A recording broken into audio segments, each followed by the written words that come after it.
শ্রী শ্রী ঠাকুর শ্রী শ্রী মা ও স্বামীজি মহারাজের শ্রীচরণে আমাদের সাষ্টাঙ্গ প্রণিপাত নিবেদন করে আমাদের আজকের ক্লাস শুরু করছি।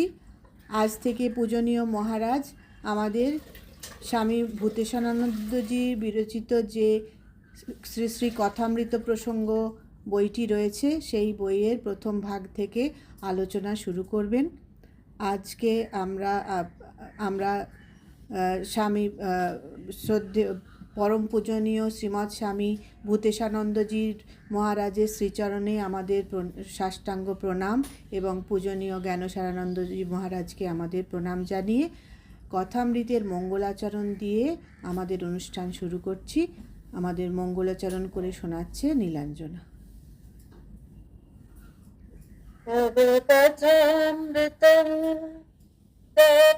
जीवनं कविभिरीडितं कल्मषापहं श्रवणमङ्गलं श्रीमदाततं भुवि गृह्णन्ति भूरिदा जनाः। এবারে সোমা আমাদের একটি গান কথামৃতের থেকে একটি গান শোনাচ্ছে। মহারাজ শুরু করছি।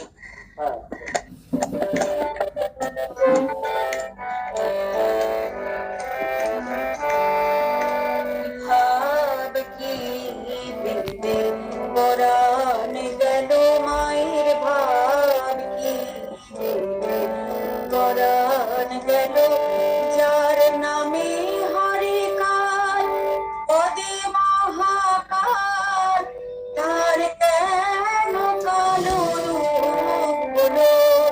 ভাব কি বিন্দে পরাণ গেল মায়ের, ভাব কি বিন্দে পরাণ গেল কালো রূপ অনেক আছে, এ বড় আশ্চর্য কালো।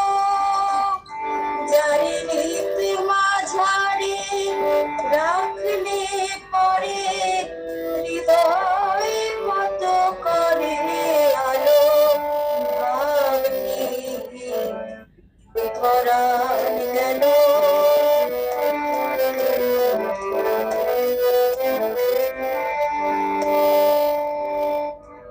নামে কালী রূপে কালী, কালো হতেও অধিক কালো। নামে কালী রূপে কালী, কালো হতেও অধিক কালো। কোনকে দেখেছে সেই মজেছে, সে দেখেছে সেই মজেছে, অন্য রূপ লাগে না। প্রসাদ বলে কুতূহলে এমন মেয়ে কোথায় ছিল। প্রসাদ বলে কুতূহলে এমন মেয়ে কোথায় ছিল। জানি না দেখি না শুনে কানে মন গিয়ে তাই লিপ্ত হলো। জানি না দেখি না শুনে কানে মন গিয়ে তাই লিপ্ত হলো। ভাব কি ভেবে পরাণ গেল যার নামে হরি কাল, যার নামে হরে কাল পদে মহাকাল, তার কেন কালো রূপ হলো। ভাব কি ভেবে পরাণ গেল মায়ের, ভাব কি ভেবে পরাণ গেল মায়ের, ভাব কি ভেবে পরাণ গেল। অপূর্ব অপূর্ব। মহারাজকে অনুরোধ করছি আজকের ক্লাস শুরু করতে। তব কথামৃতম তত্ত্বগীতি विजीतं कल्मषापहं श्रवणमङ्गलं श्रीमदाततं विचिन्त्य भूरिदा जनाः।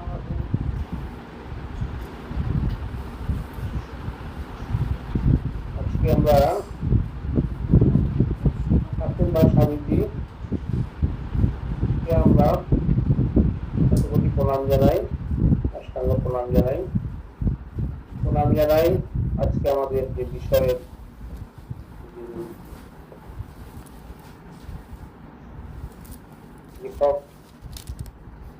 লেখক বলবো না, আসলে মহারাজ এই বইটিতে আমরা সাপ্তাহিক ক্লাসে উনি বলতেন, সেখান থেকে রেকর্ড করা হয়েছে। মহারাজ নিজে কিন্তু লেখেননি কথামৃত প্রসঙ্গ। ওনার কথামৃতের যে ক্লাসগুলো ওনার হতো জগদ্দানে, সেখান থেকে রেকর্ড করা। সেই জন্য মহারাজের যে ক্লাসের জন্য আমরা এই বইটি পাই। তো পূজ্যপাদ আমাদের দ্বাদশ সংঘগুরু শ্রীমৎ স্বামী ভূতেশানন্দজি মহারাজের চরণ কমলে আমার সাষ্টাঙ্গ প্রণাম জানাই। আমার সৌভাগ্য, আমি মহারাজের কাছে পঞ্চদীক্ষা লাভ করি।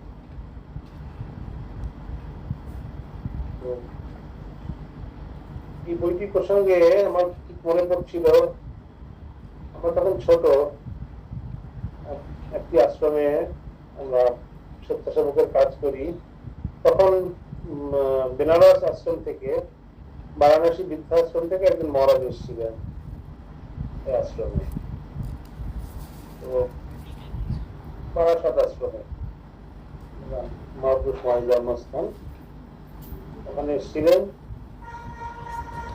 তো যিনি, আমার মনে পড়ে রবিবারে কথামৃতের পাঠ ছিল।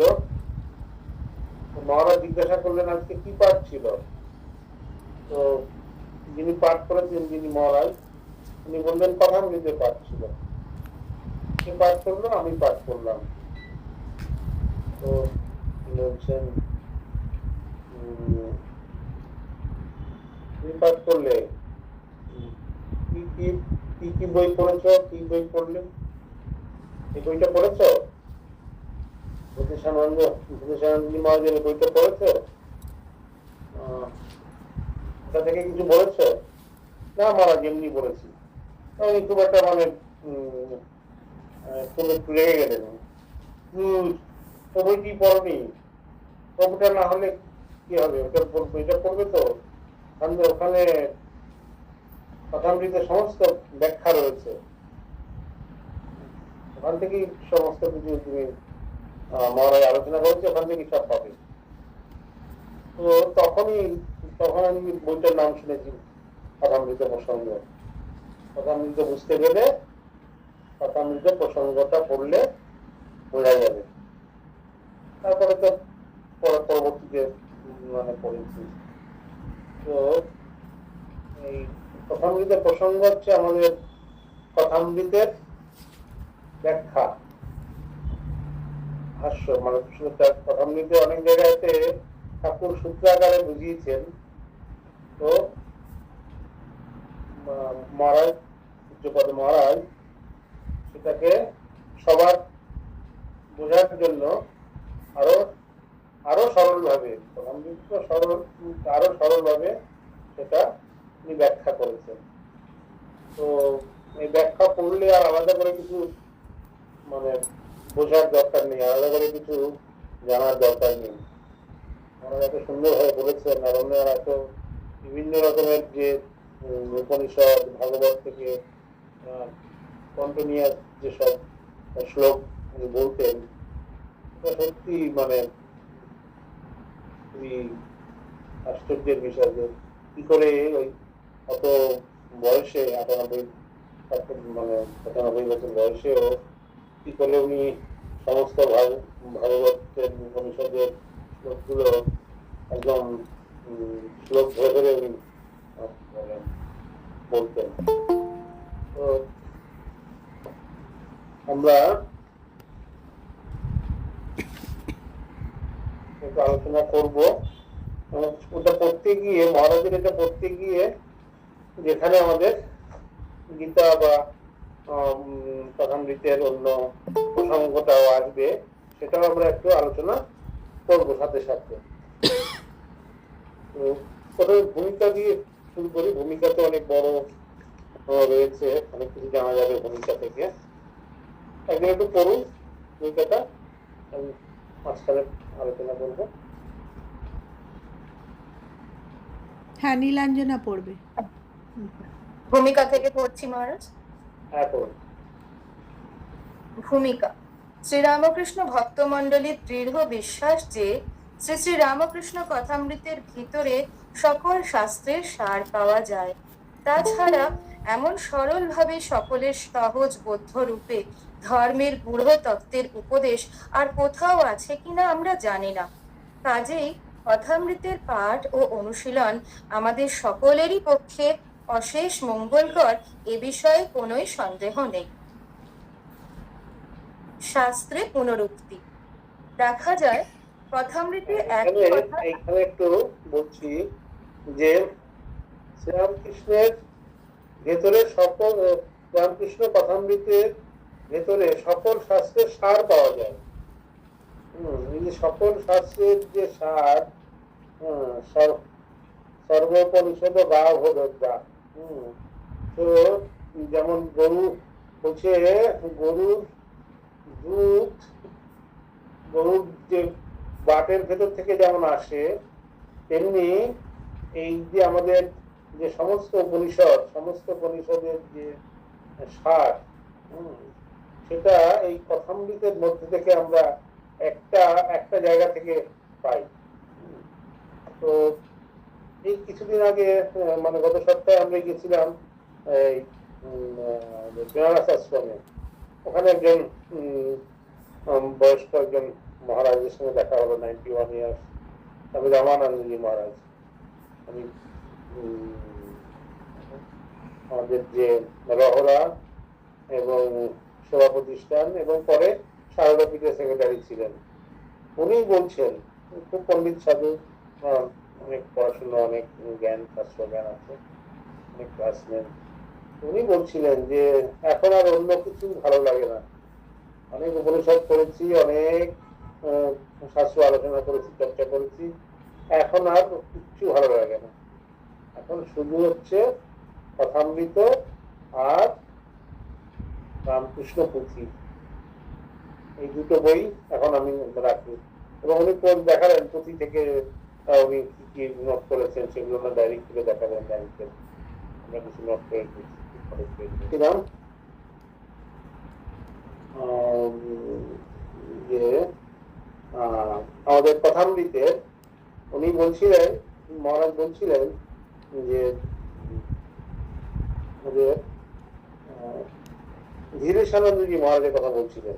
ধীরেশানন্দজি মহারাজ হচ্ছেন আর একজন খুব গুণী একজন মহারাজ, যার বইটি অনেক বই আছে, খুব পণ্ডিত লোক, অনেক উপনিষদ পড়েছেন, চর্চা করেছেন। উনিও নাকি বলছেন লাস্টের দিকে সব বই ওনার ঘর থেকে সরিয়ে দিয়েছেন, বলছেন না এখন আর কিছু ভালো লাগছে না, এখন শুধুমাত্র কথামৃত আর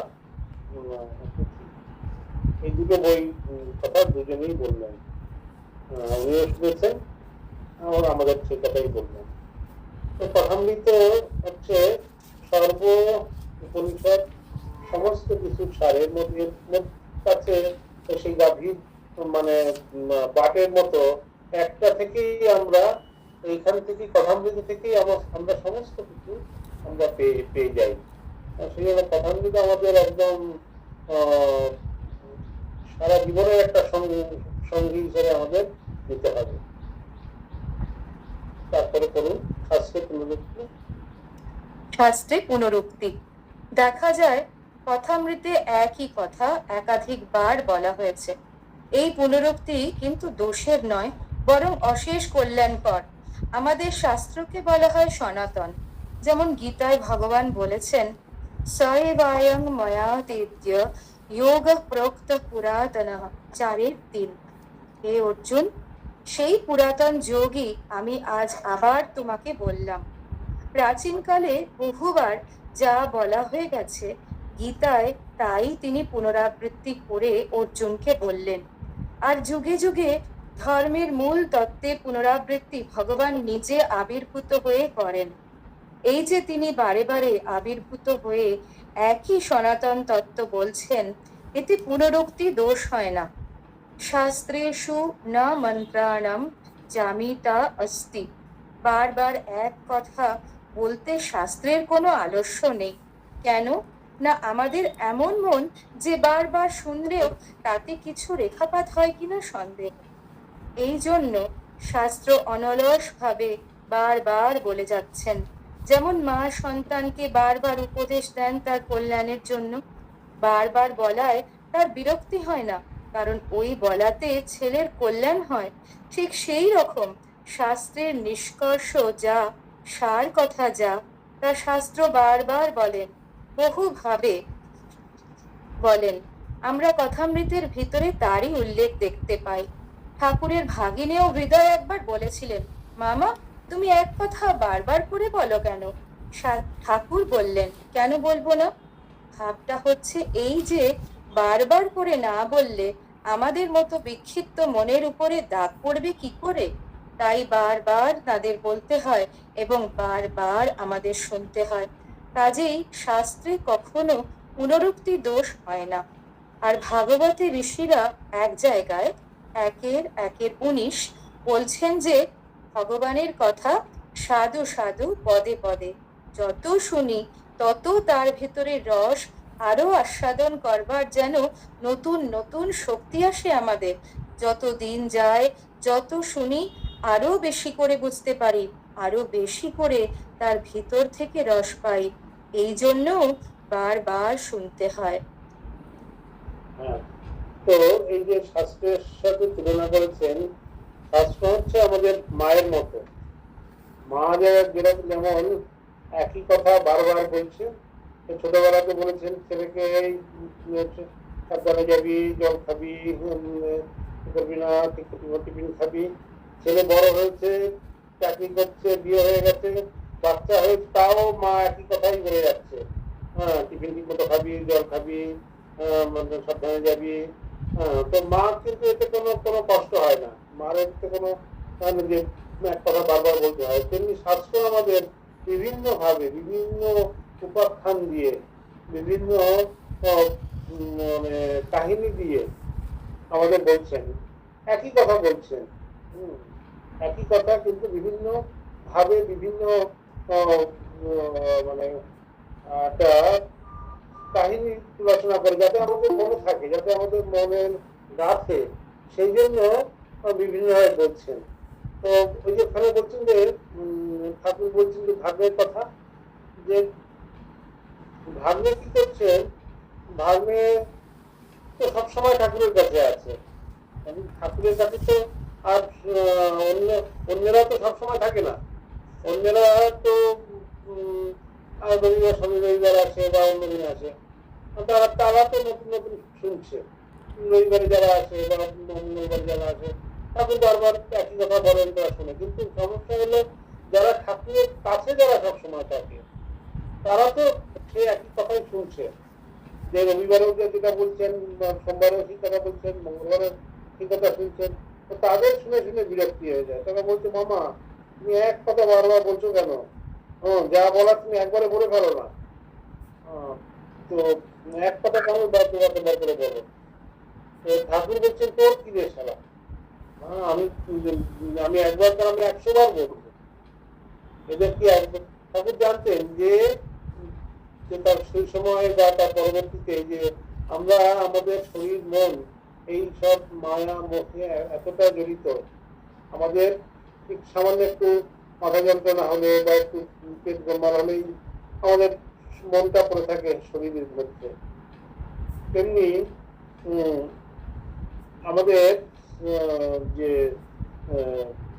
আমার এখন একটা যে ফোন এলো, ফোনে এসে আমার কিছু একটা ইনস্ট্রাকশন দিল, আমার মনটা পড়ে আছে সেদিকে, যে পরে আমাকে সেগুলো এক্সিকিউট করতে হবে, যেরকম একটা নির্দেশ এলো বা যেরকম একটা কথা হলো। তো সেরকম আমাদের মনটা মন চঞ্চল, আমাদের শরীরের সাথে মনের একটা এমন ভাবে রয়েছে, সামান্য কিছুতেই শরীরের সামান্য কিছুতেই একটা মনটা মানে ডিসব্যালেন্স হয়ে যায়। তাতে কি হচ্ছে, আমাদের যে মনের সাম্যতা নষ্ট হয়, আমাদের চিত্ত বিক্ষেপ ঘটে, আমাদের মানে ভগবানের দিকে আমরা একাগ্রভাবে মন দিতে পারি না। সেই জন্য ঠাকুর এই একই কথা বারবার করে বলছেন যে ঈশ্বর লাভই মনুষ্য জীবনের উদ্দেশ্য। একবার বলে দিলে যদি সব হয়ে যেত তাহলে তো অনেক কিছুই হতো, কিন্তু ঠাকুর আমাদের দৌড় বুঝেছেন, আমাদের যে কতটা আমাদের ক্ষমতা সেটা উনি জানতেন, বুঝতেন। তো সেই জন্য বারবার করে উনি বলছেন। তো সেটা বলতে যে ভাগবতেই বলছেন, ভাগবতেও বলছে যে সাধু সাধু পদে পদে, মানে বারবার বিভিন্ন ভাবে পদে পদে বিভিন্ন শ্লোকে বিভিন্ন লাইনে সব সুন্দর সুন্দর করে মানে ভাগবতের যে বর্ণনাগুলো রয়েছে, যে কথাগুলো রয়েছে, সেটা শুনে খুবই ভালো লাগে, আমাদের আনন্দ লাগে। যত বেশি আমরা শুনবো তত বেশি আমরা আমাদের মনে গেঁথে যাবে। আমরা যে জগতের এই মায়া মোহে আমরা বদ্ধ হব না। জগৎ ব্রহ্ম সত্য, জগৎ মিথ্যা, এটা আমাদের বোধে বোধ হবে। শুধু শোনা কথাতে আমাদের হবে না, আমাদের বোধ করতে হবে, অনুভব করতে হবে। তারপরে বলছেন কথামৃত, আরো করুন। কথামৃত অমৃত স্বরূপ, সহজ ও যুগ উপযোগী। সুতরাং যে অমৃত আমাদের মৃত্যু সাগর থেকে উদ্ধার করবে, সেই কথামৃত আমরা আস্বাদন করবার চেষ্টা করব। তার কৃপায় যদি এর কিছু মর্ম আমরা গ্রহণ করতে পারি, তাহলে আমাদের জীবন সার্থক হবে। অমৃতের একটি বিন্দু যদি কোনো রকম করে গ্রহণ করি, আমরা অমর হব। এই জন্য ঠাকুরের কথাকে অমৃত বলা হয়েছে। মাস্টার মশাই তুলনীয় আর কিছু পাননি, তাই কথামৃত নাম দিয়েছেন ভাগবতকে অনুসরণ করে। এই অমৃত পানে মানুষ অমর হবে যুগ যুগ ধরে। এই অমর বাণী মানুষের দ্বারে দ্বারে পৌঁছাবে, মানুষের প্রাণে প্রবেশ করবে এবং তাকে অমর করবে। এই কথার অমৃত পান করবার জন্য মানুষের বিশেষ কোনো ভূমিকা দরকার হয় না।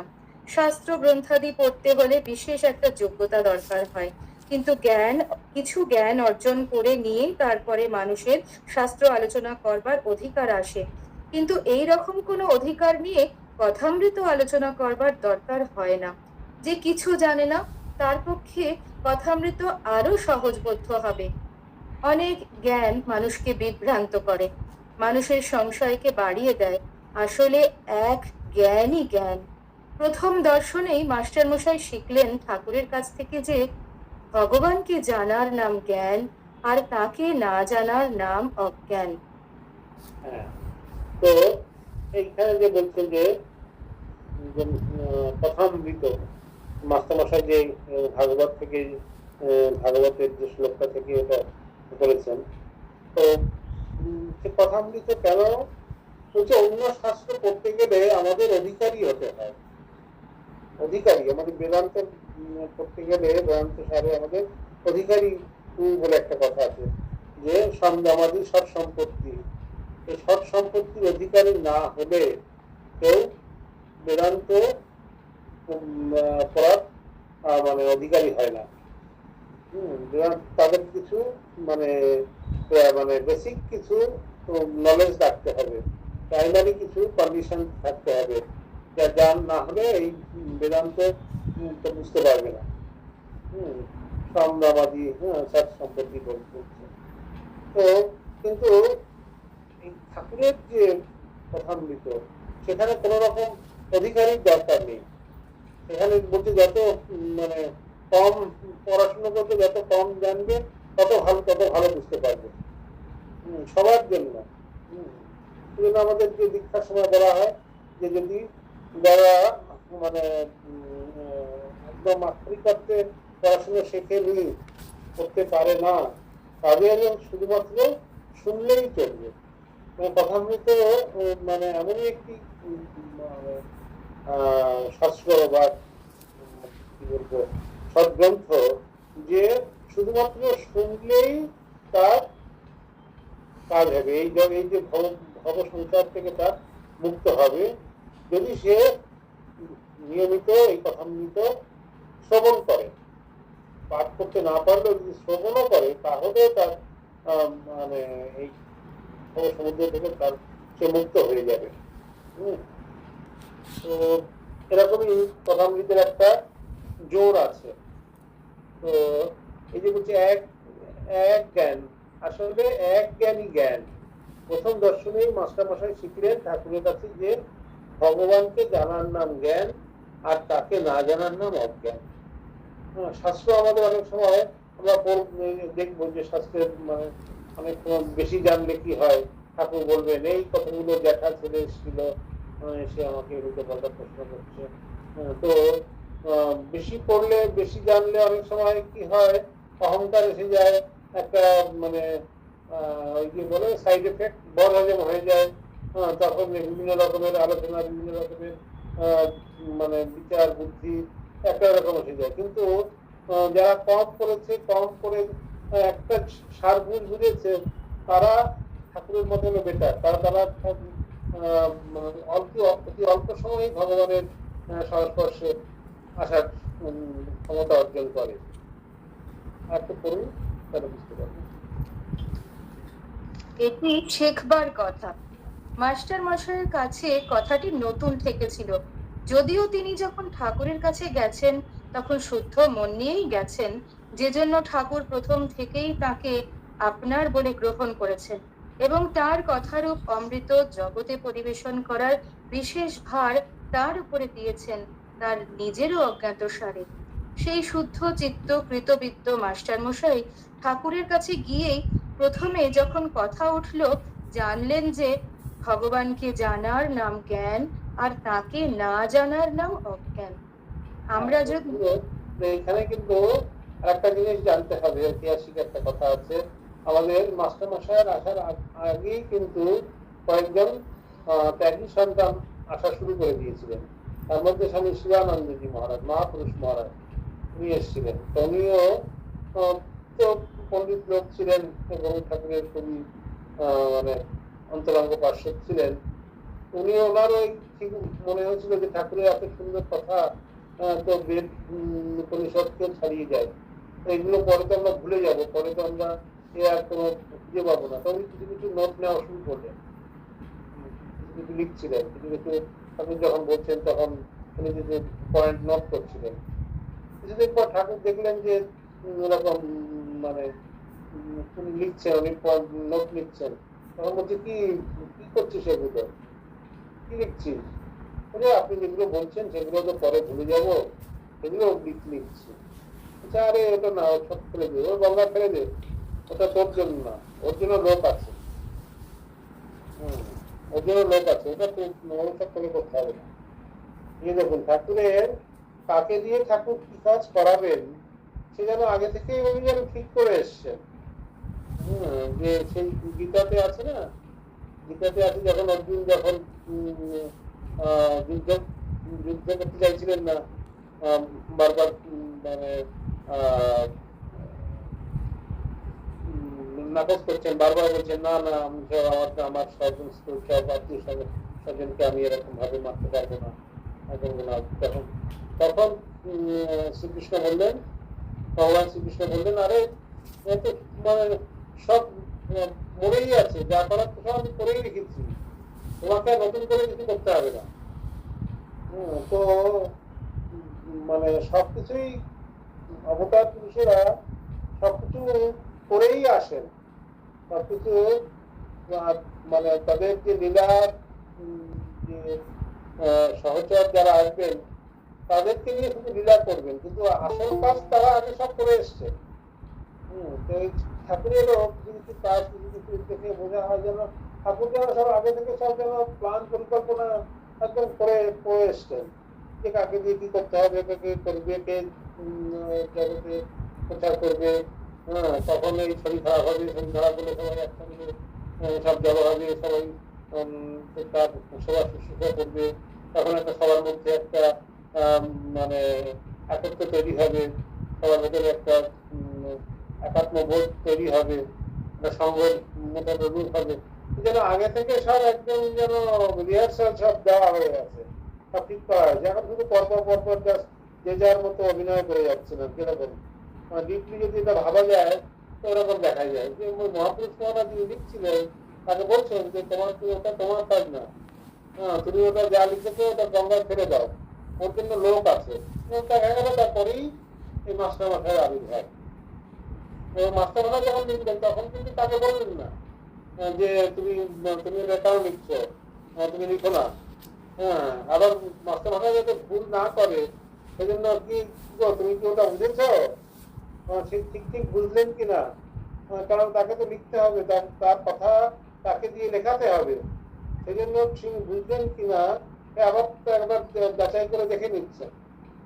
তুমি এটা কি কি বুঝেছো, আচ্ছা ওখানে কি কি বললো, ওখানে কি লেখা আছে, বাইবেলে ওখানে কি হয়েছে, এর সাথে কি মিল আছে, মানে একটা কাউন্টার কোশ্চেন করে তাকে সমস্ত কিছু মানে করে নিচ্ছে। এবং মাস্টার মশাইও অনেক রকমের প্রশ্ন যে তিনি প্রশ্নগুলো করছেন যেন ভবিষ্যতে সমস্ত ভক্তমন্ডলীর একজন মুখপাত্র হয়ে, প্রতিনিধি হয়ে যেন প্রশ্নগুলো করছে ঠাকুরের কাছে, যাতে আমাদের বুঝতে, পরবর্তীতে আমাদের বুঝতে সুবিধা হয়। আমাদের তো সৌভাগ্য হয়নি ঠাকুরকে স্থূল শরীরে দেখার, তার সঙ্গে করার, কিন্তু আমরা মাস্টার মশাইয়ের মাধ্যমে তার কাছে, আমরা তার কাছ থেকে আমাদের যে মনের যে সন্দেহ, আমাদের যে প্রশ্নগুলো, সেগুলো মাস্টার মশাই যেন আমাদের প্রশ্নগুলো, আমাদের সন্দেহগুলো যেন ঠাকুরের কাছে বলছেন, আর ঠাকুর সেগুলোকে সুন্দরভাবে ব্যাখ্যা করে সমস্ত সন্দেহের নিদর্শন করছে। তো অপর আমরা দেখবো কথামৃত পাঠ করে।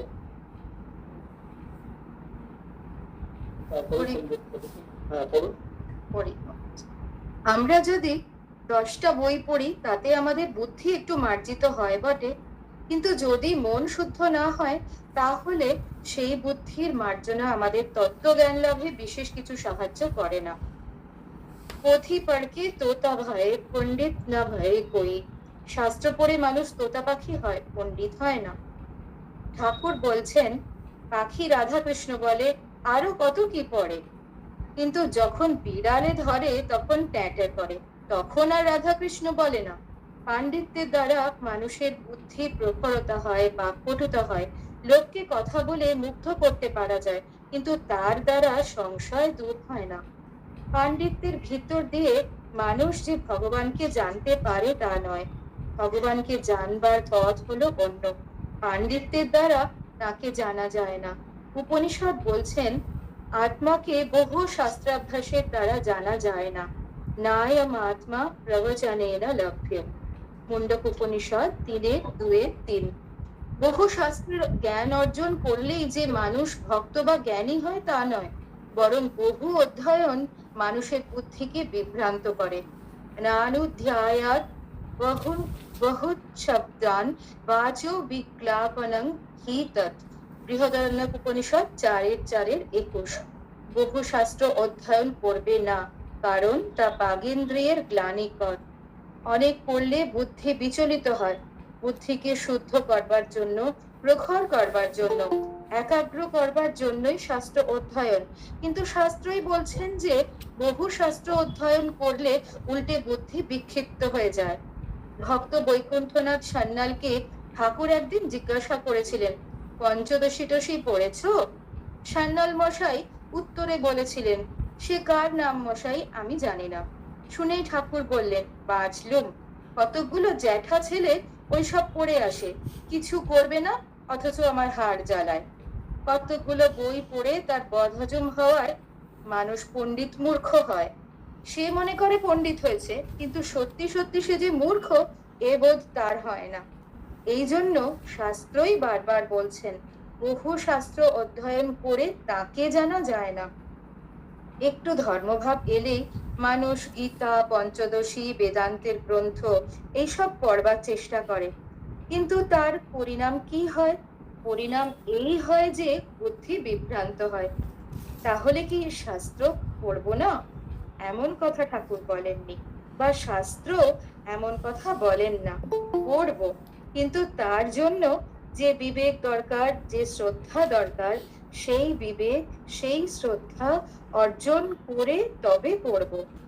শাস্ত্র মানুষকে কতদূর বিভ্রান্ত করে তা শাস্ত্রের অসংখ্য মতবাদ থেকে আমরা বুঝতে পারি। কেউ বলছে শাস্ত্র এই কথা বলছেন, কেউ বলছে শাস্ত্র অন্য কথা বলছেন। এই নিয়ে আজ পর্যন্ত কোনো মীমাংসা হচ্ছে না, এবং মীমাংসা না হবার কারণ এই যে সকলেই খোসা নিয়ে টানাটানি করছে, শাস্ত্রের ভিতরে যে সার বস্তু তাতে পৌঁছতে পারছে না। ঠাকুর বলেছেন, শাস্ত্রে বালিতে চিনিতে মিশেল আছে, চিনিটুকু নেওয়া বড় কঠিন। কাজেই শাস্ত্র আমরা সহজে বুঝতে পারি না। তাহলে উপায় কি? উপায় হচ্ছে যাদের জীবনের দ্বারা শাস্ত্র প্রাণবন্ত হচ্ছে তাদের জীবনালোকে শাস্ত্রকে দেখা। তা না হলে শাস্ত্র বোঝা যায় না। শাস্ত্র বুঝতে আমরা যদি নিরপেক্ষভাবে চেষ্টা করি, স্বতন্ত্রভাবে নিজেদের বুদ্ধি খাটিয়ে, আমাদের সাধ্য নেই যে তার মর্ম আমরা স্পর্শ করতে পারি। কারণ সেক্ষেত্রে আমরা কথার মারপ্যাঁচি খালি দেখব আর বিভ্রান্ত হব।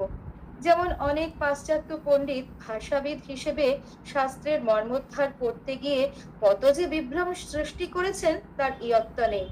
এ স্বাভাবিক, কারণ তারা যে যন্ত্র দিয়ে শাস্ত্রকে বুঝতে চেষ্টা করেছেন সেই মন রূপ যন্ত্রটি শুদ্ধ হয়নি। অতএব তার ভিতর দিয়ে শাস্ত্রের প্রকৃত তাৎপর্য কিছুতেই প্রতিভাত হয়নি। সুতরাং একমাত্র উপায় হলো এই যে যারা তাদের জীবনালোকে শাস্ত্রকে উদ্ভাসিত করেছেন, যারা নিজেদের প্রাণ দিয়ে শাস্ত্রকে প্রাণবন্ত করেছেন, তাদের জীবনালোকেই শাস্ত্রকে বুঝতে হবে। এছাড়া অন্য কোনো পথ নেই।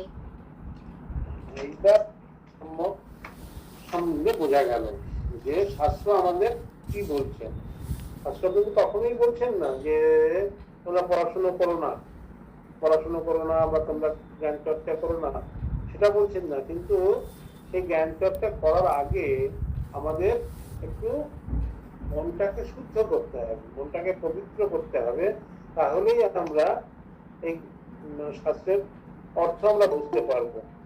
তো এখানে ঠাকুর কি বলছেন দেখি।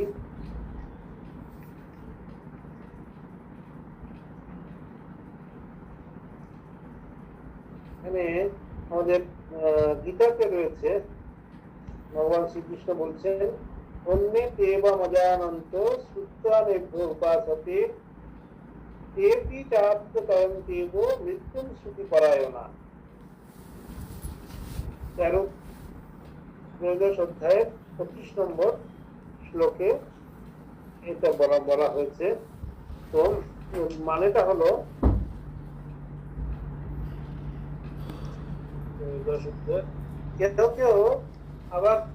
কেউ কেউ এইরূপ ভাবে না জানিতে পারিয়া অন্যের নিকট শুনিয়া উপাসনা করেন। আপনারটি না জানিতে পারিয়া অন্যের নিকট শুনিয়া উপাসনা করেন, শ্রদ্ধাপূর্বক উপদেশ শ্রবণ করিয়া তাহারাও মৃত্যুকে অতিক্রম করিয়া থাকেন।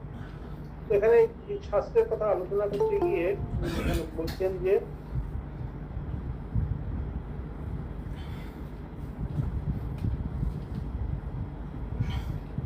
শুধু অন্যের উপদেশ বিনা বিচারে প্রমাণ স্বরূপে গ্রহণ করিয়াও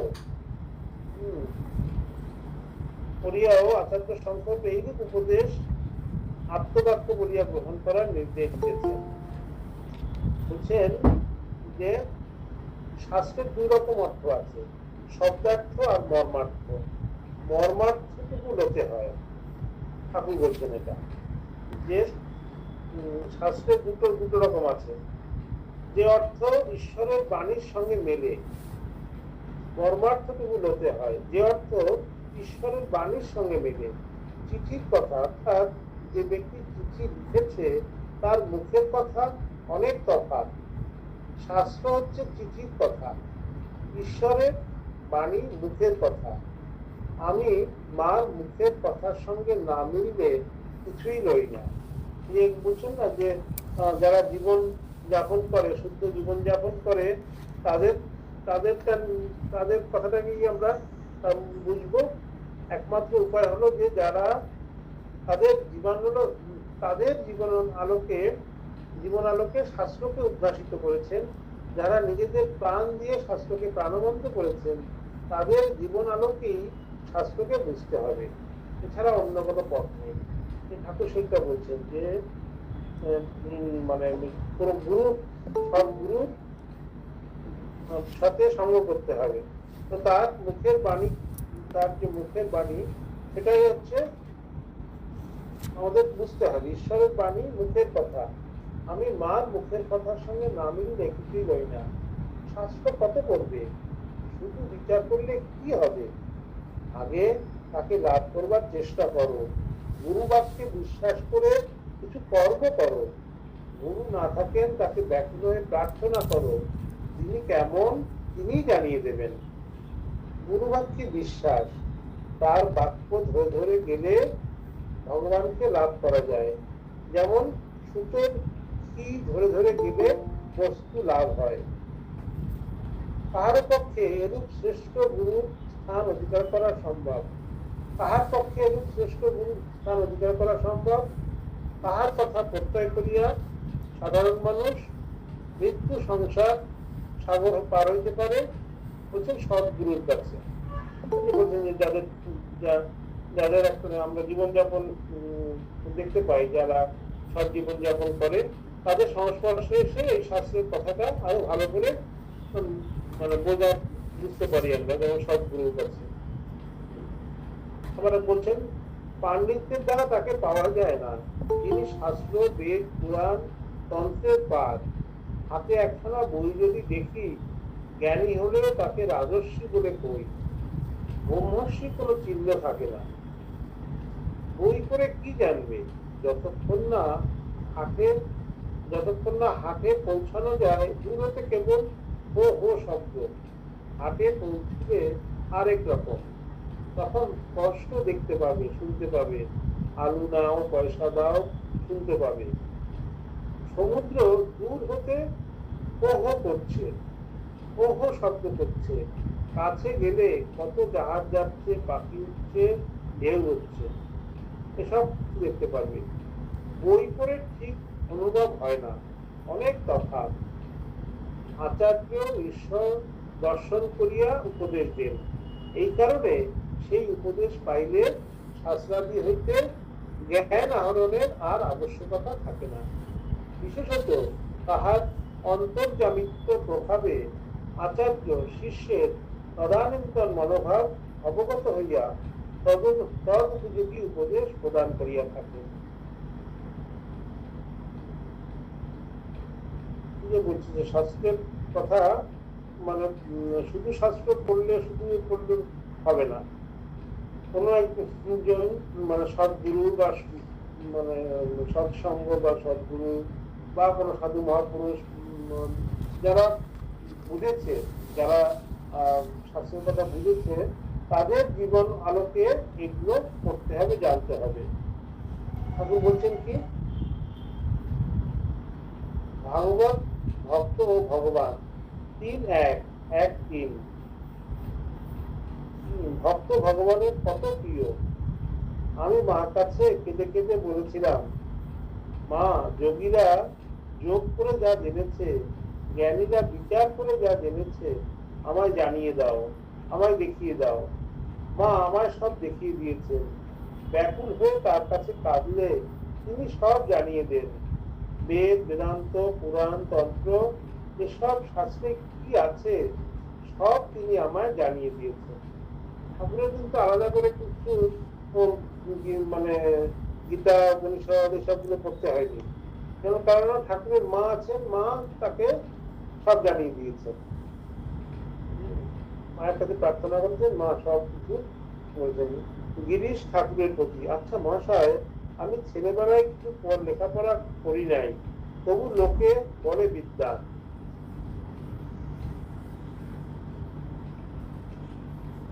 রামকৃষ্ণ। মহিমা চক্রবর্তী অনেক শাস্ত্র দেখেছে, শুনেছে, খুব আধার মাস্টার প্রতি। কেমন গা মাস্টার? আগে হ্যাঁ।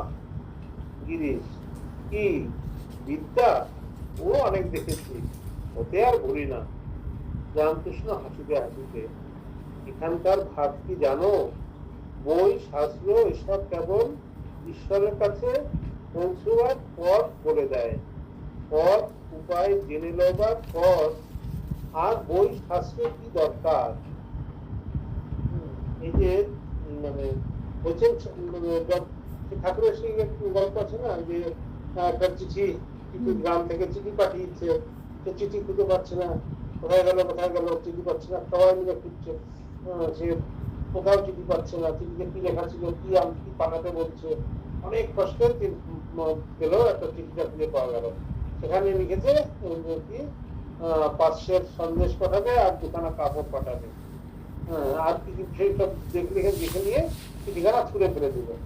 তো ওইটাই বুঝছেন যে আমাদের শাস্ত্রে আমাদের মানে কতটুকুই শাস্ত্রের যে সার কথাটা জেনে নেওয়ার পরে, তারপরে হচ্ছে সার কথাটা জেনে নিয়ে এইবার সেই সন্দেশ আর কাপড় জোগাড় করতে লেগে যাওয়া। তার মানে কি, সার কথাটা জানো, জেনে এবং এইবার তার সাধন করতে শুরু করো। শুধু জানলে হবে না।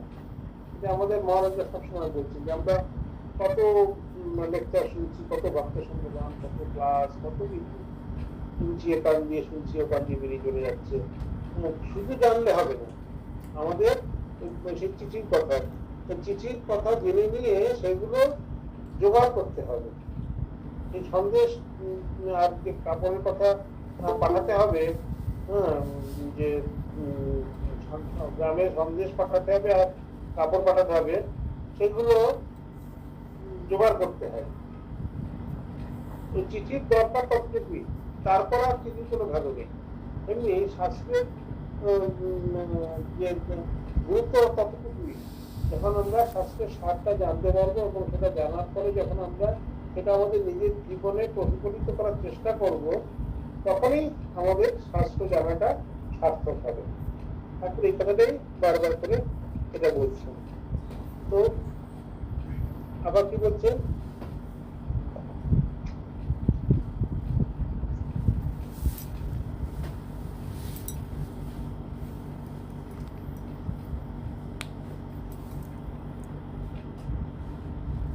এই যে এখানে যে কথাটাই বললেন যে আমরা যে শ্লোক করছিলাম তার সাথে অনেকটা মিলে যায়, যে শাস্ত্র কি করবে, শাস্ত্র কিন্তু আমাদের মানে অনুভূতি দিতে পারবে না। শাস্ত্র আমাদের মানে আসল যে কি আছে সেগুলো জানতে পারবে। যদি সাধন না থাকে, যদি মানে ব্যাকুলতা না থাকে, তখন কিন্তু আর সেই শাস্ত্র জানার কোনো মূল্য থাকে না। ভগবানকে জানবার পথ হলো অন্য। শুধু পাণ্ডিত্যের ভেতর দিয়ে মানুষ যে ভগবানকে জানতে পারে তা নয়। পাণ্ডিত্যের দ্বারা মানুষের বুদ্ধির প্রখরতা হয়, বাক পটুতা হয়, লোককে কথা বলে মুগ্ধ করতে পারা যায়, কিন্তু তার দ্বারা সংশয় দূর হয় না। পাণ্ডিত্যের ভেতর দিয়ে মানুষ যে ভগবানকে জানতে পারে তা নয়, ভগবানকে জানবার পথ হলো অন্য। পাণ্ডিত্যের দ্বারা তাকে জানা যায় না। উপনিষদ বলছেন, আত্মাকে বহু শাস্ত্র অভ্যাসের দ্বারা জানা যায় না। না এম আত্মা প্রবচনেন লব্ধঃ। সুন্দর উপনিষদের কথা বলছে। বহু শাস্ত্রের জ্ঞান অর্জন করলেই যে মানুষ ভক্ত বা জ্ঞানী হয় তা নয়, বরং বহু অধ্যয়ন মানুষের বুদ্ধিকে বিভ্রান্ত করে। আমরা এই লীলা প্রসঙ্গ করতে গিয়ে দেখলাম না, ঠাকুর সেদিন চারতলা বাধা দিচ্ছে, মানে অরুচি হয়ে গেল পাঠশালে যাওয়া। কেন সে দেখলো যে যারা পাঠশালায় যাচ্ছে, পড়ছে, যারা খুব বড় বড় উপাধি নিচ্ছে, তাদের মন পড়ে আছে সেই ভাগাড়ের দিকে, সেই কামিনী কাঞ্চনের দিকে, সেই জাগতিক ভোগ সুখের দিকে।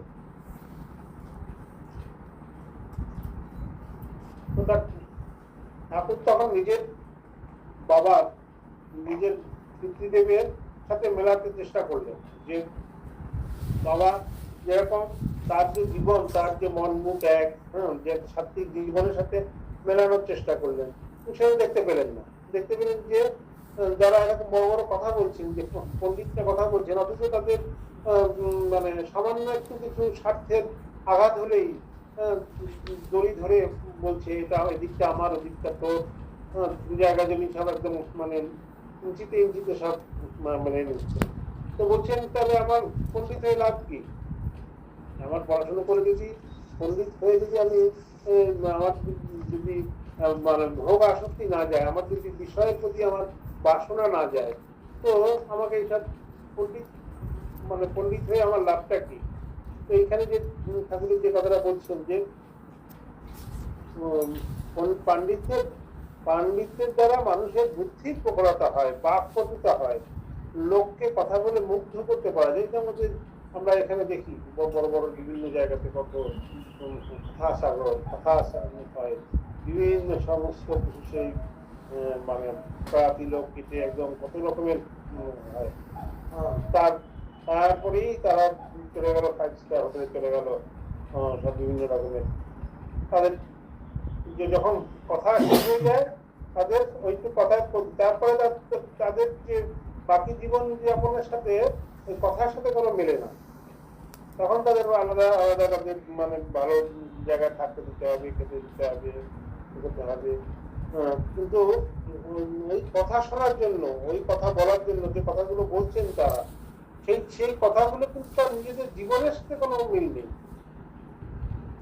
খুব বড় সুন্দর সুন্দর কথা বলছেন, হাজার হাজার লোক শুনছেন, সব মানে টিকিট কেটে দেখছে, সব কত রকমের কিছু দেখছেন, কিন্তু যে ত্যাগ বৈরাগ্যের কথা বলছেন, কিন্তু তারপরে সেই কথা হয়ে যাওয়ার পরে তারা কোথায় গিয়ে থাকছেন? তারা কিন্তু ত্যাগ বৈরাগ্য করছে না, তারা কিন্তু ঠিক একদম ভালো জায়গাতে থাকছেন, ভালো জায়গাতে ভালো কিছু করছেন। তো সেই জীবনের সাথে যদি না মেলে, যদি ঠাকুরের সেই লাস্ট কথাটা যে আমাদের জীবনের সাথে মিলতে হবে, কি বলছেন যে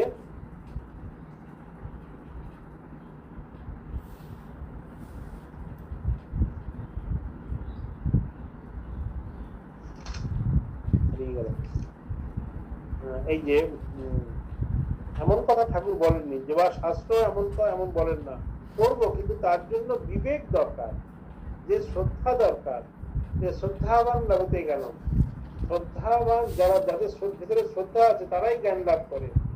সেই বিবেক, সেই শ্রদ্ধা অর্জন করে তবে করব।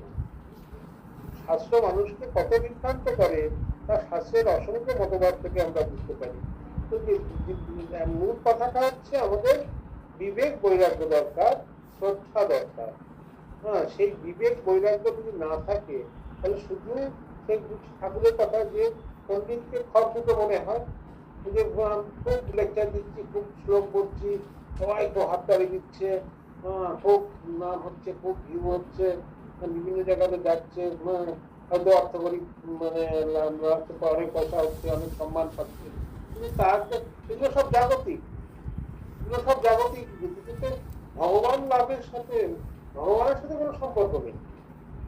সেই যে মানে সেই শ্লোকটা আগে ক্লাসে বলতে পারছিলাম না, ভুলে যাচ্ছিলাম, বিবেক চূড়ামণি, বাঘ বৈখারি সবঝরি শাস্ত্র ব্যাখ্যান কৌশলম বৈদুষম বিদুষম তদ্বৎ ভুক্তয়ে নতু মুক্তয়ে। বৈখারি মানে ভাষার অভিজ্ঞতা, শব্দঝরি শব্দ প্রয়োগের কুশলতা, শাস্ত্র ব্যাখ্যান কৌশলম শাস্ত্র ব্যাখ্যা চাতুর্য তদ্বৎ এই প্রকার বৈদুষ্য পাণ্ডিত্য বিদুষান লোকের লৌকিক বিদ্যায় পারদর্শী ব্যক্তিগণের ভুক্তয়ে ভোগের উপকরণ লাভের জন্য, কিন্তু মুক্তয়ে না, মুক্তির জন্য নয়। হচ্ছে ভাষার অভিজ্ঞতা, শব্দ চয়নের দক্ষতা, মনজ্ঞ করে শাস্ত্র ব্যাখ্যার ক্ষমতা এবং কাব্য অলঙ্কার ইত্যাদিতে পাণ্ডিত্য বিদ্যা ব্যক্তিদের ভোগের জন্যই কাজে লাগে, মুক্তি লাভের জন্য এগুলো কোনো কাজে আসে না। তো এগুলো খুব সবাই হাততালি দেবে, মানে হবে, ভিউ বাড়বে, টাকা পয়সা আসবে, ধন দৌলত আসবে, খুব নাম হবে, কিন্তু তার সাথে ভগবান লাভের কিন্তু কোনো সম্পর্ক নেই।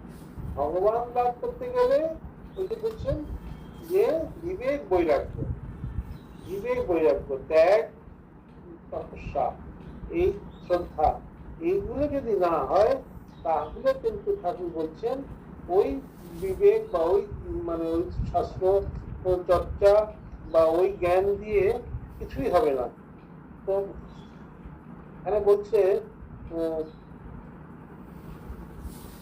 যে শাস্ত্রে বালিতে চিনিতে মিশেল আছে, চিনিটুকু নেওয়া বড় কঠিন। বালির সাথে চিনি মিশে আছে, তো আমাদের কিন্তু সেই মানে শুধু চিনিটুকু নিতে হবে, বালিটাকে শর্ট আউট করে আমাদের চিনি নিতে হবে। যাই সেই চিনিটুকু নেওয়াটাই হচ্ছে আমাদের কাজ। আর সেটাই তখনই নিতে পারবো যখন আমাদের ভেতরে বিবেক বৈরাগ্য হবে, আমাদের ভেতরে যখন শ্রদ্ধা থাকবে, তখনই কিন্তু আমরা সেটা নিতে পারবো। আর ওই যে লাস্টের কথা বলছেন, যারা নিজেদের প্রাণ দিয়ে শাস্ত্রকে প্রাণবন্ত করেছেন, যারা নিজেদের জীবন দিয়ে, এই যে বড় বড় বড় মহাপুরুষরা যাদের অসহ্য মানে মানে একদম অপুরন্ত অতুলনীয় ত্যাগ তপস্যা সাধন ভজন বিভিন্ন জায়গাতে গিয়ে ত্যাগ তপস্যা করেছেন। যে ভূতিসানন্দজি মহারাজের কথা যার বই আমরা আলোচনা করছি, তার কথাই বলবো। উনি এত বড় পণ্ডিত ছিলেন, উনি যারা ওনার জীবনী করেছেন তারা জানেন যে বড় বড় জায়গাতে উনি শিলং, মেঘালয়, ওদিকে উনি খুব ব্যাপক কাজ করেছেন। তারপরে উনি এলেন কোথায়, বলছেন ওখানে আশ্রম খুব মানে তৈরি হয়ে গেল, আশ্রম একদম দেউলিয়া হয়ে গেছিল। উনি সমস্ত মানে করে এমন হয়েছিল যে থাকার জায়গা নেই, রাত্রিবেলা শুয়ে আছেন, জল পড়ছেন, তো কখনো সেই ক্যাম্প খাটটাকে টেনে এদিকে নিচ্ছেন, তো এদিকে যাচ্ছেন, তো কিছুক্ষণ পরে দেখা যাচ্ছে ওদিক দিয়ে জল পড়ছে, আবার টেনে এদিকে নিচ্ছেন, রাত্রিবেলা আবার দেখে দিক দিয়ে জল পড়ছে। এরকম মানে দুর্বিষহ জীবনযাপন করেছেন। পরে এই আমাদের যে চেরাপুঞ্জি আশ্রমটাকে উনি এত সুন্দর করে দাঁড় করালেন। তো দাঁড় করিয়ে উনি এলেন, ভাবলেন যে মানে কোনো অন্য কোনো বড় ভালো জায়গায় দেবে। বলছেন যাও তুমি রাজকোটে যাও।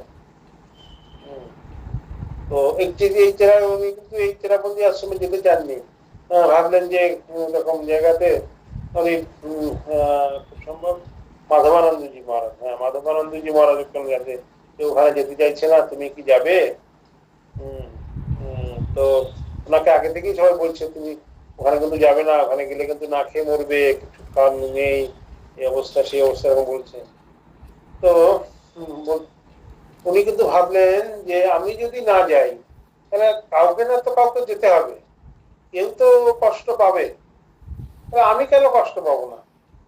আমি অন্যকে কষ্টে ফেলে দিয়ে আমি ভালো জায়গায় যাব আর অন্য একজন গিয়ে কষ্ট ভোগ করবে, তাহলে আমি তো সবকিছুই ত্যাগ করেছি, সবকিছুই শরীর মন সব সঙ্গকে দান করেছি, তাহলে আমি কেন যাব না?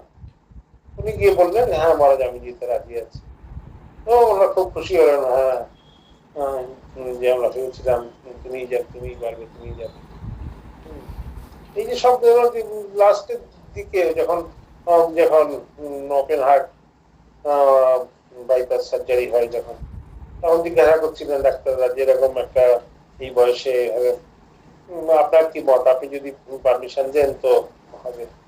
বলছেন দেখো আমি এই শরীর মন সঙ্গকে দান করেছি, আমার এই শরীরের প্রতি আমার কোনো মানে অধিকার নেই, কোনো বলার অধিকার নেই।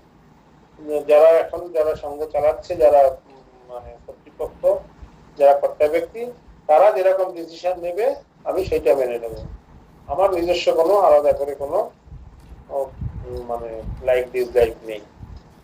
এই যে সম্পূর্ণভাবে সঙ্গকে দান করা, নিজের শরীর মন সমস্ত কিছু আমাকে দান করা, এটা ভগবানের কাছ থেকে, এটা ওই মানে মহারাজের কাছ থেকে আমাদের শিখতে হবে।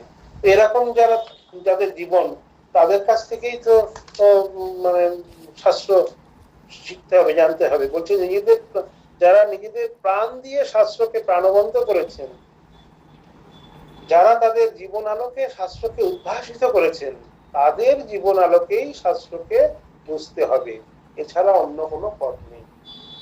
তো আমাদের এই শাস্ত্র বুঝতে গেলে এরকম বড় বড় যারা মনীষী আছেন, যারা বড় বড় যারা সাধু মহাপুরুষ আছেন, তাদের জীবন চর্চা আলোকে, তাদের জীবনের আলোকেই আমাদের বুঝতে হবে।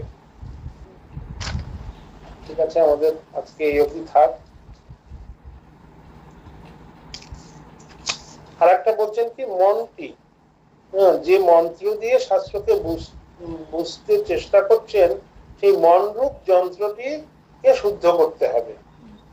যদি মনরূপ যন্ত্রটি যদি শুদ্ধ না হয়, তার ভেতর দিয়ে শাস্ত্রের প্রকৃত তাৎপর্য কিছুই প্রতিভাত হয়নি। যদি মন শুদ্ধ না হয়, তাহলে কিছুই প্রতিভাত হবে না। সেই জন্য বলছেন যে মনটাকে শুদ্ধ করার জন্যই এই গুরুর প্রয়োজন, এবং এই দেবতুল্য যে সাধু মহাপুরুষ যারা রয়েছেন, তাদের জীবনযাপন, তাদের জীবন দেখতে হবে, তাদের সংস্পর্শে এসে আমাদের মন শুদ্ধ পবিত্র করতে হবে। তাহলেই আমরা শাস্ত্রের যে মর্মার্থ সেটা আমরা ধারণা করতে পারবো। তখনই আমাদের ত্যাগ বৈরাগ্য, তখনই আমাদের বিবেক বৈরাগ্য জাগরুক থাকবে, তখনই আমরা শাস্ত্রের কথা বুঝতে পারবো। না হলে শুধুমাত্র এটা মানে বলার জন্য, দেখানোর জন্য, অ্যাডভার্টাইজমেন্টের জন্য হয়ে যাবে। ওই মহারাজ কত সুন্দর মানে বলতে পারেন, মহারাজ কত সুন্দর শাস্ত্র জানেন, এরকম হবে। বা আমি কত জানি, আমি কত কিছু শিখেছি, আমি কত কিছু পারি।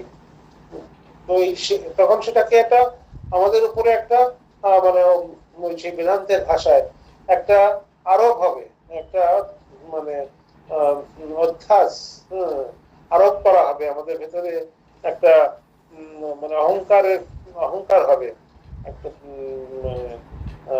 যে যত আমরা আরো মানে অক্টোপাসের মতো যত আমরা এগুলোকে ছাড়াতে চাই, উপাধি, নাম রূপ উপাধি, এগুলো যখন আমরা ছাড়াতে যাওয়ার পরে আরো কি হবে না, আরো বেশি চাপানো হবে, আরো বেশি আমাদের পরে আরোপ করা হবে।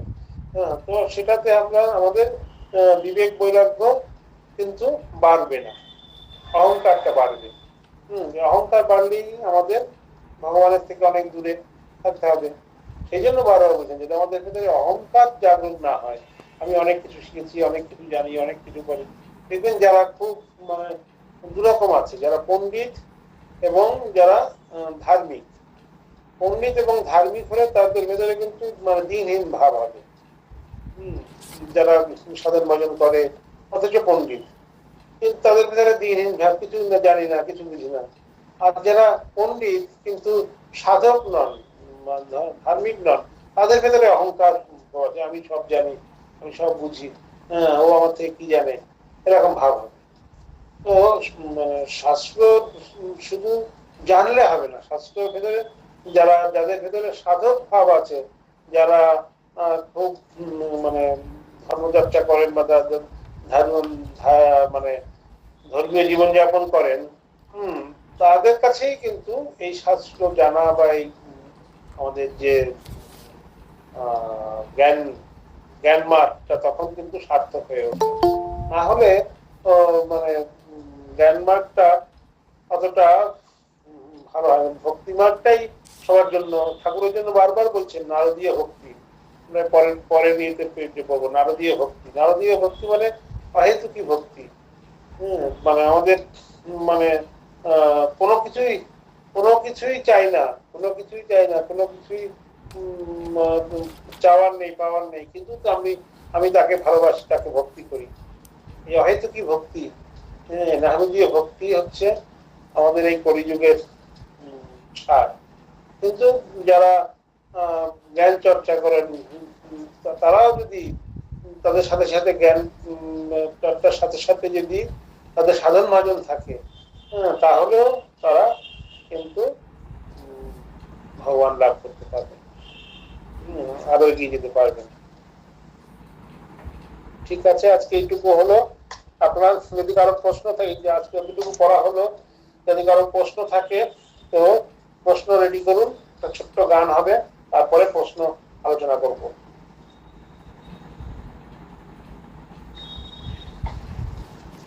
গানটা হবে, সম্প্রতি আমি অনেক তীর্থ ভ্রমণ করে এসেছি, শিবের পশুপতিনাথ, তারপরে পরে বিশ্বনাথ, মুক্তিনাথটা কিন্তু আবার শিব বলছি না, ওটা নারায়ণ। মুক্তিনাথ এটা নারায়ণের মন্দির, ওটা দুটো এক, মানে হিন্দুরা নারায়ণ হিসেবে পুজো করে, আর বুদ্ধিস্টরা ওটা বুদ্ধ অবতার হিসেবে পুজো করেন। মুক্তিনাথ একদম মানে সেই দিনের বড় একদম পরে, খুব ঠান্ডা ওখানে। তো আমরা অনেক শিব দর্শন করেছি, তো সেই জন্য একটা শিবের গান করবো আজকে সোমবার।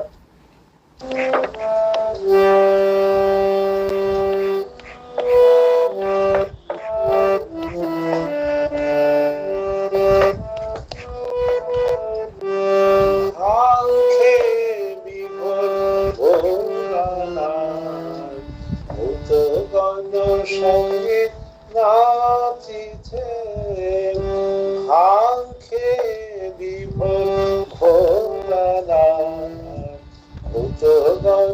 সঙ্গে নাচিছে সদা কালী কালী কালী বলে মধুর ডমরু বাজিছে সদা কালী কালী কালী বলে মধুর ডমরু বাজিছে ভাঙে বিভোর ভোলানাথ, ভূতগণ সঙ্গে নাচিছে।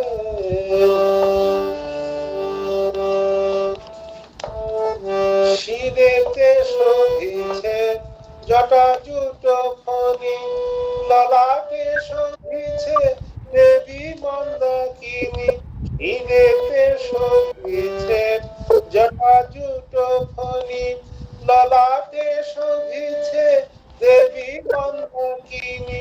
চরণ প্লাবিয়া ধর ধরণী কুলু কুলু চরণ প্লাবিয়া ধর ধরণী কুলু কুলু ধ্বনি করিছে আঁখে বিভোর ভোলানাথ, ভূতগণ সঙ্গে নাচিছে সদা কালী কালী কালী বলে মধুর ডমরু বাজিছে আঁখে বিভোর ভোলানাথ, ভূতগণ সঙ্গে নাচিছে ভূতগণ সঙ্গে। বামেতে শোভিছে ভুবন মাতা, কি কব রূপ কি কব কথা। বামেতে শোভিছে ভুবন মাতা, কি কব রূপ কি কব কথা। চারিপাশে হেমলতা তরিত জড়িত রয়েছে, চারিপাশে হেমলতা তরিত জড়িত রয়েছে আঁখে বিভোর ভোলানাথ, ভূতগণ সঙ্গে নাচিছে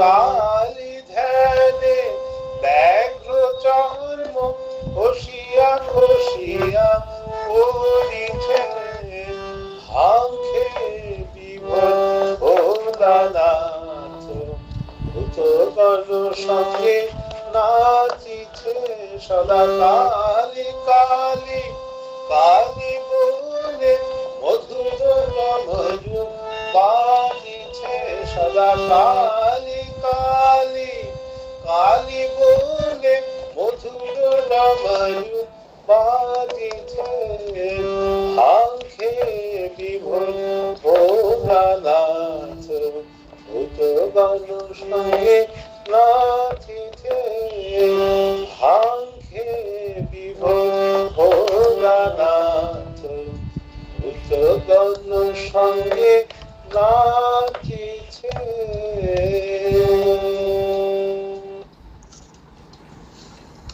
খুব সুন্দর গান মহারাজ। হ্যাঁ, এবার বলুন, কোনো প্রশ্ন আছে কি?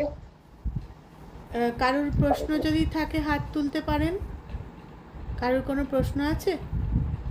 আজকে আমাদের যতটুকু পাঠ হলো, আজকের পাঠ বা অন্য পাঠ, যে কোনো প্রশ্ন, এই টাইপ অফ কোশ্চেন। কারোর প্রশ্ন থাকলে একটু প্লিজ হাত তুলবেন। মহারাজ, আমি একটা প্রশ্ন করছি। হ্যাঁ, এখানে এই আপনার যে তো করতেই হবে, সবার হয়ে আপনার তো করতেই হবে। না, এখানে এই যে বলেছেন যে যে কিছু জানে না তার পক্ষে কথামৃত আরো সহজবোধ্য হবে, তা এখানে একটা কথা যে কথামৃত বলা হচ্ছে যে সব শাস্ত্রের সার। হ্যাঁ, এবং আমরাও দেখেছি যে আমরা যখন কিছুই না জেনে হয়তো কথামৃত শুরুর দিকে পড়েছি, তখন আমাদের কাছে তো তার এই যে প্রত্যেকটা কথামৃতের প্রতিটি বাক্যের মধ্যে যে একটা মিনিং আছে, সেটা তো আমরা কোনোদিন সেটা তো বুঝতে পারিনি। মানে আমরা যখন কেউ যদি কিছু না পড়ে পড়ি, তাহলে কথামৃত সহজ সাধ্য তাহলে কি করে হচ্ছে? যখন আবার এইটা আবার অন্য কথাটা আছে যে কিছু না পড়া মানে কি? কিছু না পড়া মানে এখানে ঠাকুর বলতে চাইছেন, ওই যে বললেন যে গীতা, পঞ্চদশী, এই যে বেদান্ত কথা বলছেন। কিছু পড়া মানে আপনার যে একেবারে যে পড়াশোনা শিখবেন না জানা তা না। কিছু পড়া মানে হচ্ছে যে কিছু যে মানে শাস্ত্রগ্রন্থ পড়ার কথা বলছেন। সেইটা কথা বলছেন যে যারা ধরুন কথামৃত যেটা আপনি পড়ছেন, আপনি পঞ্চদশী পড়লেন, হ্যাঁ, বেদ উপনিষদ পড়লেন, সেটা বলছেন যে এইসবগুলো না পড়লেও, এসবগুলো যদি পড়া না থাকে, তাহলে কথামৃত আরো ভালো করে বুঝবে। কেন বুঝবে? কেননা ওই যখনই সে কথামৃত কোনটা কিছু বুঝতে চাইবে, তখনই সে অন্য সাথে পঞ্চদশীতে, আচ্ছা পঞ্চদশীতে তো এইরকম লেখা আছে, তাহলে এখানে ঠাকুর এরকম কেন বলছে, এরকম একটা মানে কাউন্টার কোশ্চেন চলে আসবে মানে কি, সে তখন তার ভেতরে একটা অবিশ্বাস, একটা মানে যুক্তি তর্কের একটা চলে আসবে। কিন্তু ঠাকুর বলছেন যে যে যে একদম যার এসবগুলো পড়া নেই, সে আরো ভালো বুঝতে পারবে। ভালো বুঝতে পারবে মানে সে ফ্রেশ একদম। যে এটা অনেকটা কি হয় যে তবলা শিখতে গেলে জিজ্ঞাসা করে, আগে কিছু শিখেছ? হ্যাঁ, আমি একটু ওই মাস্টার কাছে কিছুদিন শিখেছিলাম, হ্যাঁ, তে রে কে তে এরকম বলে শিখেছিলাম। আচ্ছা, কিরকম শিখেছিল? এই রে। তার মানে কি, তে রে কেটে সে যে মানে সে ফ্রেশ যদি কেউ থাকে, তাকে যে শেখানো যতটা সোজা, এখন সে যে কিছুটা শিখে এসছে, এবার কিছুটা শেখাটা যদি ঠিক শেখা না হয়, হ্যাঁ, তাহলে সবাই বলছে এক একটা ঘরানা আছে, তো ঘরানার মধ্যে তাহলে তাকে আবার কি হচ্ছে, তাকে বলতে হবে যে না, তুমি এটাকে ভাবে মারো, এরকম করো, তাকে আবার নতুন করে আবার তাকে শেখাতে হবে। মানে ওইগুলোকে আগে ইরেজ করতে হবে, ইরেজ করে তারপরে তাকে শেখাতে হবে। সেই জন্য বলছেন যে যদি মানে আহ, যদি অন্য কিছু না পড়া থাকে তাহলে কথামৃত তাড়াতাড়ি বুঝতে পারবে মানে কি প্রথমে একবারে পড়লেই তো আর বুঝে না।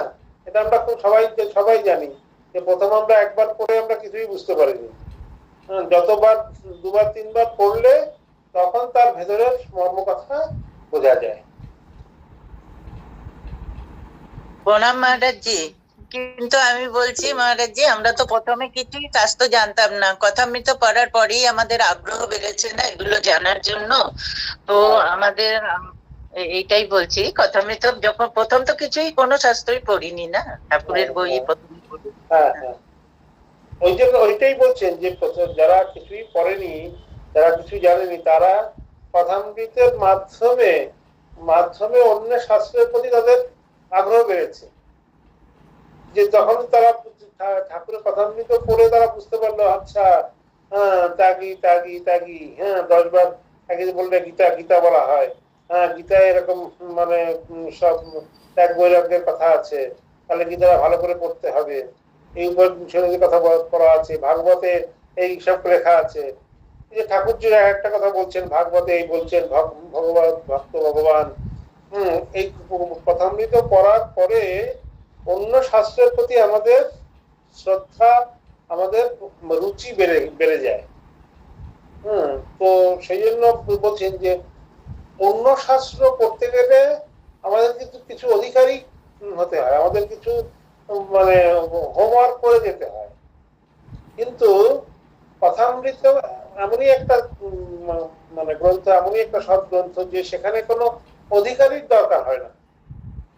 আগে হোমওয়ার্ক না করে এসেও কথামৃত পড়া যায়, বোঝা যায়।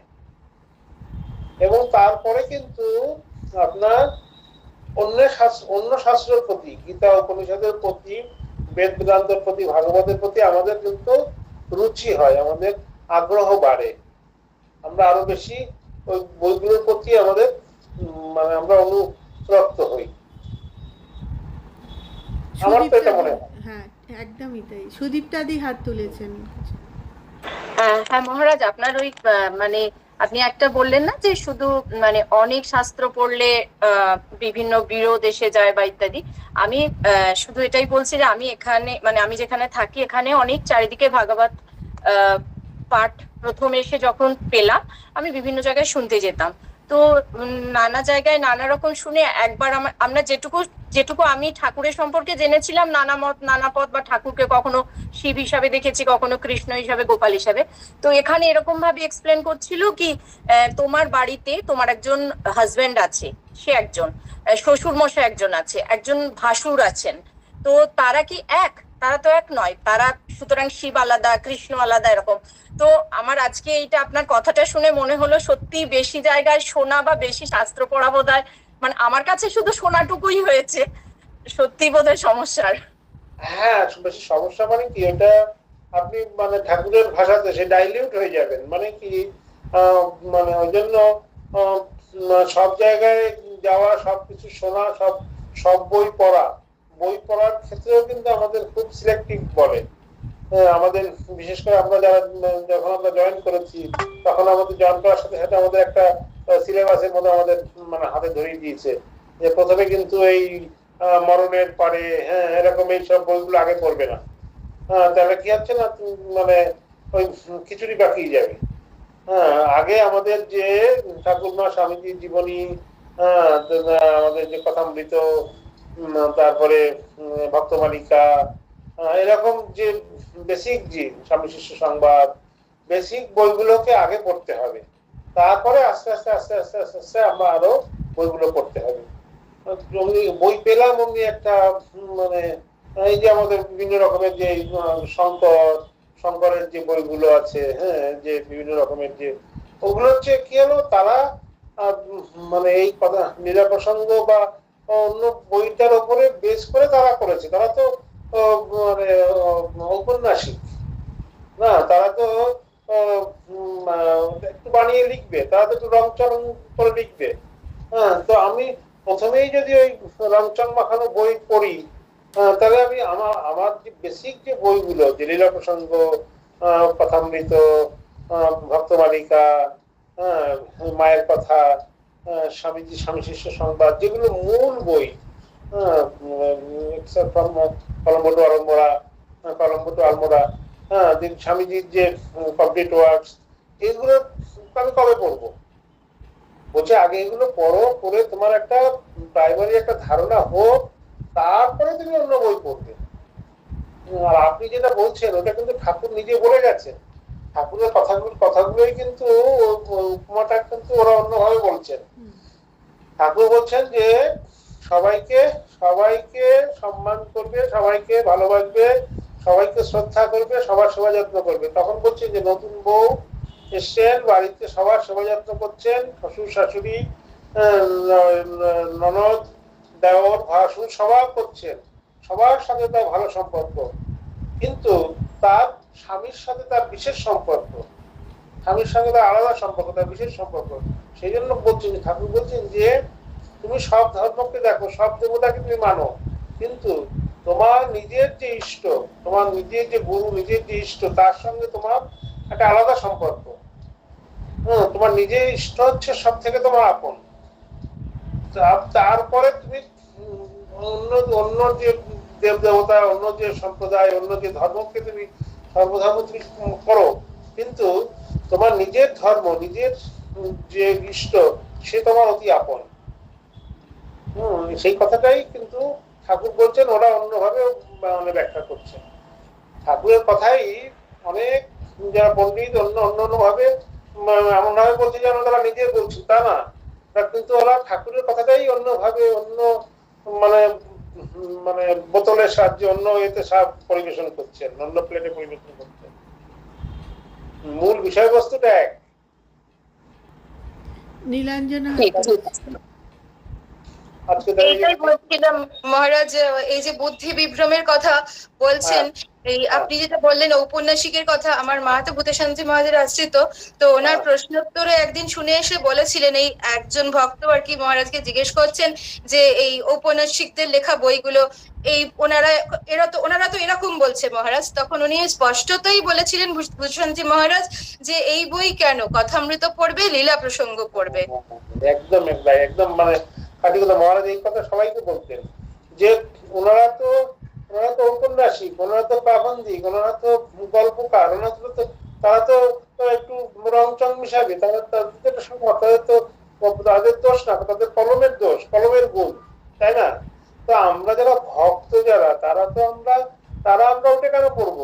আমাদের অনেক রকমের প্রশ্ন করে, এই অচেনা বিবেকানন্দ, অচেনা এই বিভিন্ন রকমের যে সব বাজারের যে বইগুলো আছে সেগুলো পড়ে এসে এটা এখন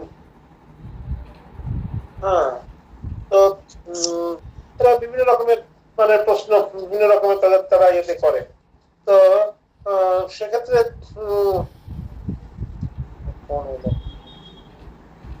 তো ওগুলো তো কিন্তু অথেন্টিক না, আমরা যারা ভক্ত, আমরা যারা দীক্ষিত ভক্ত, তারা আমরা কিন্তু অথেন্টিক বই পড়বো, একদম মঠ মিশনের প্রকাশিত বইগুলো, সেগুলো পড়বো। আমাদের স্নেহার মহারাজরা যারা যে বইগুলো পড়তে বলেছেন সেগুলো পড়বো। না হলে কি হবে না, আমরা মানে আউট অফ ট্র্যাক হয়ে যাব, আমাদের মানে বুদ্ধির বিভ্রম হয়ে যাবে। আপনি যেটা বলছিলেন যে আমরা মানে বদহজম হয়ে যাবে। সেই জন্য পড়ার ক্ষেত্রেও কিন্তু বই সিলেকশনের ব্যাপারেও কিন্তু খুব আমাদের মানে সতর্ক অবলম্বন করতে হয়। বই পেলাম অমনি পড়লাম তা না, আগে আমাদের মানে যে সেই ঠাকুরের কথা বেড়া দেওয়ার মতো আমাদের যদি মানে শক্ত খুঁটি হয়, আমাদের এই সময়গুলো কিন্তু আমরা কিন্তু কেউ বলতে পারি না যে আমরা খুব একদম ম্যাচিওর হয়ে গেছি। রামকৃষ্ণ বিবেকানন্দ সাহিত্যে বা আধ্যাত্মিক জগতে আমরা খুব একটা মানে সিজন হয়ে গেছি বা মানে ম্যাচিওর হয়ে গেছি, তার কিন্তু আমরা বলতে পারি না। আমাদের কিন্তু সেই জন্য এই বেড়া দেওয়ার দরকার আছে। আগে আমাদের একটু মানে ভালো রকমের অথেন্টিক সব রকমের বইগুলো পড়ার দরকার। History of Ramakrishna mission, Ramakrishna মিশনের এই সবগুলো কিন্তু পড়ার দরকার আছে। এই সবগুলো পড়ার পরে কিন্তু আমরা অন্য বইগুলো মানে পড়তে পড়বো, অন্য বইগুলো জানবো, তখন কিন্তু আমরা যদি কেউ কিছু বলে আমরা সাথে সাথে কিন্তু মানে জবাব দিতে পারবো। না না না, আপনি আপনি কি বলছেন, এটা আমাদের এই ধর্মে আমাদের এটাই বলছে, আমাদের কথামৃতে এটা বলছে। তখন কিন্তু আপনাকে কেউ ডাইলিউট করতে পারবে না, কারণ আপনার তখন যে বলছেন যে গাছের গুড়ি হয়ে গেছে, ওখানে তখন আর ছোট চারা গাছ নেই, কেউ খেয়ে ফেলবে না। হ্যাঁ, চারা গাছ ছোট থাকতে কিন্তু সবাই ওই গরু বাছুর খেয়ে ফেলবে, সেই জন্য কিন্তু বেড়া দেওয়ার দরকার আছে। কিন্তু যখন গুড়ি হয়ে যায়, যখন শক্ত হয়ে যায়, তখন কিন্তু ওটাতেই সবাই গরু ছাগলকে বেঁধে রাখে, সেই শক্ত গুড়িতেই কিন্তু গরু ছাগলকে বেঁধে রাখে। তখন কিন্তু আপনাকে কেউ একটা বলে দিল আর আপনি সেটা মানে মেনে নিলেন, তা কিন্তু না। আপনি তখন তাকে উল্টে আপনি তাকে মানে বলবেন, না না কি আপনি ভুল বলছেন, আমাদের তো কথামৃতে এটা লেখা রয়েছে, এই তো মহারাজ এখানে বলছিলেন, স্বামীজি এই বলছেন। তখন কিন্তু আপনাকে কেউ মানে বিভ্রান্ত করতে পারবে না, আপনাকে কেউ ডাইভার্ট করতে পারবে না, কারণ তখন আপনি একটা সত্যে প্রতিষ্ঠিত হয়ে গেছেন, আপনার ভেতরে একটা ইউ আর কনভিক্টেড, মানে আপনি তখন অলরেডি কনভিন্সড, মোটিভেটেড। হ্যাঁ, তা আপনাকে কেউ তখন মানে মোটিভেশন করতে পারবে না। ওইটা কিন্তু আমাদের অর্জন করতে হবে, ওই জ্ঞানটা, ওই মানে সাহসটা আমাদের সাধন ভজন করে হোক বা বই পড়ে হোক বা সাধুসঙ্গ করে হোক আমাদের অর্জন করতে হবে, যে আমরা ইজিলি আমরা ডাইলিউটেড হব না, আমরা মোটিভেটেড হব, অন্যের দ্বারা মোটিভেটেড হব না। আমরা অন্যকে মোটিভেট করব, কিন্তু আমরা নিজেরা মোটিভেটেড হব না, এরকম একটা অবস্থায় আমাদের কিন্তু যেতে হবে। তখন কিন্তু আপনি বাইরের যে কোনো কিছু লেকচার, যে কোনো বই, যে কোনো কিছু আপনি ইজিলি কিন্তু আপনি পড়তে পারবেন। তখন আপনার নিজস্বতা, আপনার যে স্বকীয়তা, আপনার যে মৌলিকতা, সেটা কিন্তু নষ্ট হবে না। যতক্ষণ আপনি ওই ম্যাচুরিটি না আসে, ততক্ষণ কিন্তু আপনাকে খুব সাবধানে মানে এগোতে হবে, সাবধানে বই পড়তে হবে, সাবধানে লেকচার শুনতে হবে, সাবধানে বিভিন্ন জায়গায় বিভিন্ন অনুষ্ঠানে যেতে হবে। এটা আমার মত, আমি মনে করি। ঠিক আছে, আজকে এই অবধি, আমাদের টাইম হয়ে গেছে। প্রণাম মহারাজ। আগামী সোমবার আমাদের লীলা প্রসঙ্গ হবে। লীলা প্রসঙ্গ হবে সোমবার, তাহলে আমাদের ফিক্সড হয়ে গেল। হ্যাঁ, আমরা অল্টারনেট সোমবারে আমরা মানে লীলা প্রসঙ্গ এবং কথামৃত প্রসঙ্গ পড়ব। ঠিক আছে। ওম শান্তি হরি ওম তৎসৎ। শ্রী রামকৃষ্ণ নমস্তে। ভালো থাকবেন, জয় মা।